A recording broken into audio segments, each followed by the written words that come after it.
In this video, we are going to be analysing AMC. So to get straight into it, firstly, we will be going over the supports because this is really going to be the key area that we need to focus on. So if this is something you're long biased, really the last resort we have on this stock is at 780 because this is our first deviation on the 6-month chart. Really, if we break below this, we have one final close support, and this will be at $7. This will be our statistical mean on the 1-year chart.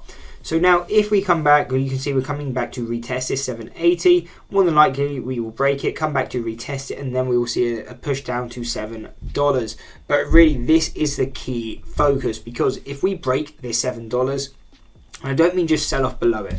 I mean we break down below, we come back to retest it, and if selling pressure kicks in, this would confirm the level, and more than likely this would definitely be a good time to get out no matter what your average is, because more than likely we will continue down all the way to around $3.50, because what you see with these deviations is when you break them, you come for the retest, this confirms a level, and then more than likely you always move to that next deviation level.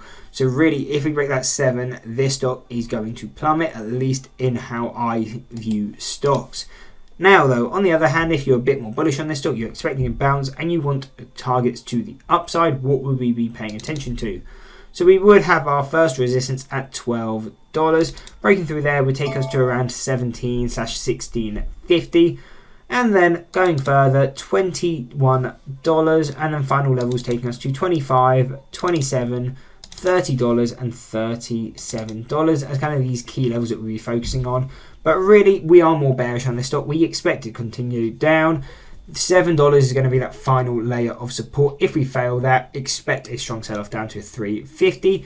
On the other hand, if we can hold the 780, then in time we could expect a bit of a relief bounce to around $12.